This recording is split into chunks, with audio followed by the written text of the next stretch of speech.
Well, hello, welcome again to a reading through of 2 Corinthians. And I got up to chapter 8, verse 8. So he begins, ou kat epitagain lego ala dietes heteron spudes kai totes humeteras agapes genesion dokimasdern. Now this section I think is talking about a monetary assistance that the Corinthians had planned to do but hadn't yet fulfilled, and so Paul is encouraging them to get on with it.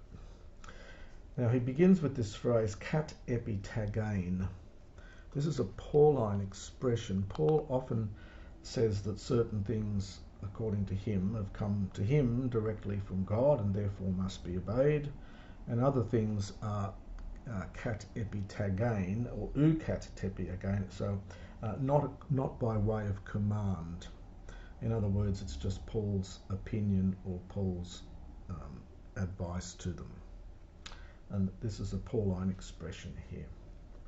So I say, understand this, not by way of command, but dietes goes with spudes, but in accordance with the zeal, heteron, of others. So it doesn't say who the others are. So I say this not by way of command, but through the zeal of others. And now the participle here is dokimasdon. The top goes with the genesion. So testing out, trying out and testing the genesion, the genuineness of your love. This is a good classical word. I've seen it in classical Greek in the sense of a true son, that is, one who is in fact your son and not the son of somebody else, so genuine. So it's got that idea of genuineness, tokenesion. So testing out the genuineness of your love. Ginos geti ga ten karin tu kuriou hemon Jesu Christou, hoti di humas eptokusen plusios on hinahumes teakenu ptokea plutesete. Now we get a number of different roots here. There is the adjective ptokos, meaning poor, and you get hot ptokos, the poor person. Ptokuo is a verb from that, to become poor. And there's the abstract noun ptokeia, first declension feminine abstract noun, meaning poverty. And we also get juxtaposed with that, and you notice we get the two together here. We get the verb plus the noun, and here we get the abstract noun and the verb. So plusios, wealthy, and pluteo, to become wealthy. So a little stylistic point there. So for you know the grace of our Lord Jesus Christ, that own plusios, being wealthy, on account of you, so because on your account he became poor, hina, in order that humes, very emphatic, you, might be made wealthy by, so instrumental dative here, by his poverty, by the poverty of that one. So by his poverty. Kai gnomein en tuto didamai. This sort of ties back to the beginning of verse 8 here. He says, so gnome has a rather huge range of meanings in classical Greek. It's got the sense here of judgment, personal judgment or opinion. So I give this judgment or this opinion, this personal judgment, en tuto, fairly vague, it must mean in this matter. Tuto ga humin sumfere, hoi tines monon to poiesai alakai to thelein, pro en arexaste apo perusin. Now this is a slightly tricky bit here. Now this is an impersonal verb, sumfere, It is so well. It's really got tutu as the subject here, even though it's generally impersonal verb. But here it's something like, "For this is expedient for you." Literally, it is expedient for you in respect of this, to be grammatically, I think, more correct. So in other words, this is good for you, this is in your best interests, this is expedient for you. Hoitines, the very ones who, not monon, not only, and we get lots of infinitives, articular infinitives, top poiesai and top thelain, and we're going to get that continuing on top poiesai and then to thelain and top epitelesai here. So for this is in your best interests, literally, almost, this is expedient for you, this is in your best interests. Hoitines, the very ones who, and there's the main verb here, pro en, it's from pro en archimai, we had that verb back in verse 6, it means to begin beforehand. You, the very ones who began beforehand, apo perusin, this is an adverb, it's not declined here, perusis is, or perusi, or perusin means from last year. So you, the very ones who made a beginning, it's last year, monon and alakai, which is good classical word order, not only to the doing of it, but also the intention or the willingness to do it. So just to do that bit again, it's complicated here. So for this is in your best interests, you who began beforehand, back last year, not only to undertake this, not only the doing of it, but also the intent, that is the willingness to do it. Nuni de kai tapoiesai epitelesati hopos kathaper he promuthia to thelain, hutos kai to epitelesai ek to ekain. We get nun I, which is that stronger form of nun. Not that common in the New Testament, but it is common. Paul likes to use this. It's this stronger form of nun. If you were declaiming this, if you imagine Paul dictating it, he would be waving his hand at this point. The nun is a sort of deictic. It's very emphatic, so you'd be sort of waving your hand as you say this for the I. So, but now also epitelesati is an imperative. Bring to completion the doing of it, articular infinitive.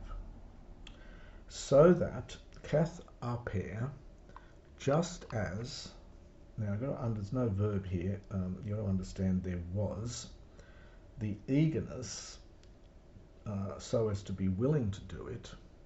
In other words, just as you were willing, you showed eagerness to be willing to do it, thus also, we've got to understand you might show eagerness, or there might be eagerness, for the completion of it. So just as, so in other words, he now says, but now complete the action, complete the doing of it, so that just as there was zeal in your intent to do it, thus also there may be zeal understood for the completion of it. Ek to ekain is very idiomatic, and you've got to, well, it means something like from that which you have. So you've got to supply something in here for the infinitive, and you've got to supply you in here as well. It's fairly idiomatic. It means from what you have, in other words, from what you can afford. It's really epexegetic to the rest of the sentence. Agar he prothumia prokatai. Katho ean eche eu prosdektos u katho uk eche. Fairly tricky sentence, this one. So literally, for if the zeal Prokatai literally means lies before you. So in other words, is there or is present. Greek has another word to be present, parami, but he uses prokatai. He literally lies before you. In other words, if there is zeal present with you. Now the next bit here is fairly elliptical. The e'an is for an, firstly.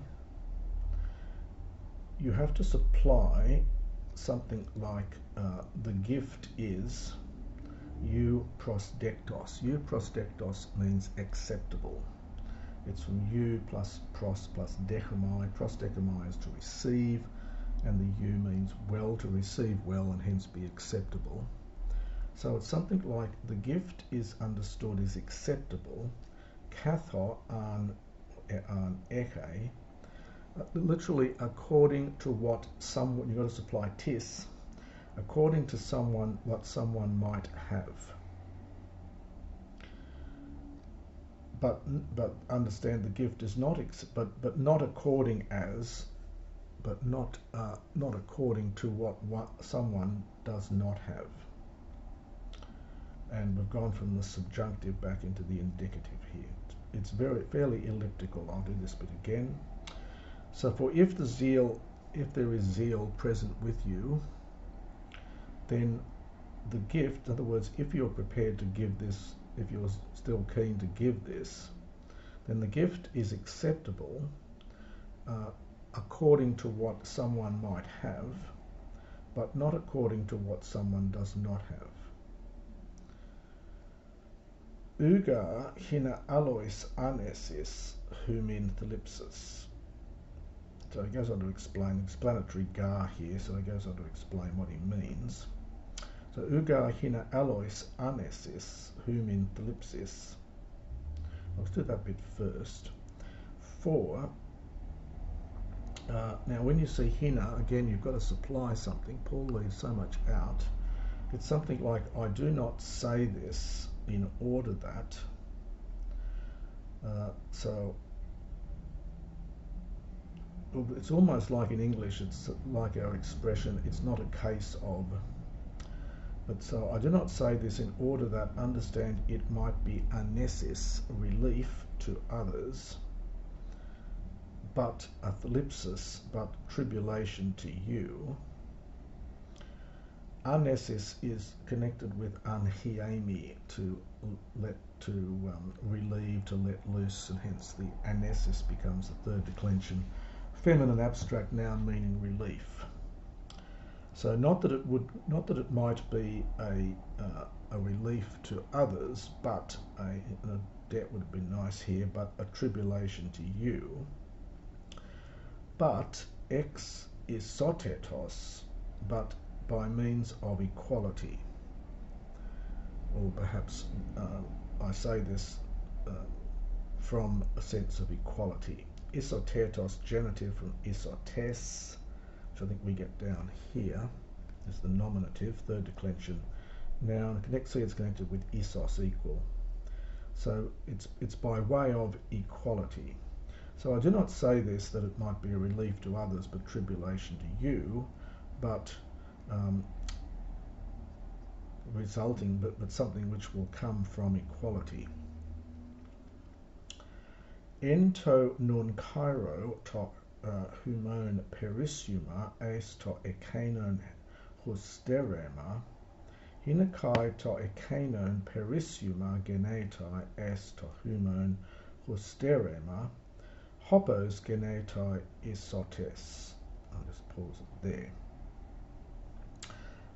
But in the present season, at the present time, your perissuma, and you get perissuo, the verb I abound, this is the third declension noun from this. But in the present time, there is your abundance. Now the ace is, again, it's something like in regard to. So it's something like, in the present time, it's something like, I refer to your abundance in regard to their lack or their need.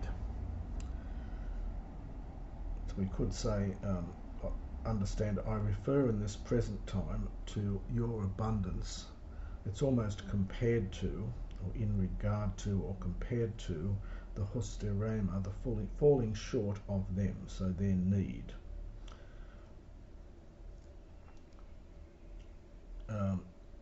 Hina kai, in order that their abundance might become, or might become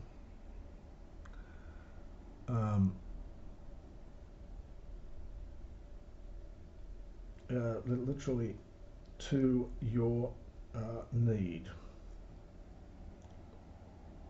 Sorry, we'll just do that bit again there. So, but now in the present time, your abundance compared with their need, in order that it might become their abundance with respect or compared with your lack or your need, so that it might become, so there might be isotes, equality. Fairly elliptic, and again I'll leave the commentaries to expound it. The meaning, I think, is fairly clear, that you have a lot of stuff they don't, and so you give your excess to them in their need, and then there might be their abundance, so that they might be abundant compared with your falling short, so that there might be isotes, so that there might be equality. Kathos gegraptai, just as it has been written, and now we get well, it's not really a quotation, it's a paraphrase. The editors put it in bold, but it's actually not word for word from the Septuagint. The same verbs occur in the Septuagint, but and topolu's there, but it's a paraphrase. It's not a direct quotation. It's from Exodus 16:18. In the context there, it's in regard to the collection of manna. So there it says something like that he who gathered much might not have an excess, and he who gathered little might not go short. Here we have pleonasdo.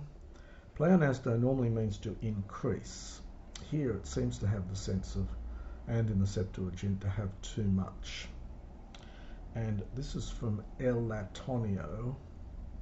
It's a verb form from elatone, meaning worse or less.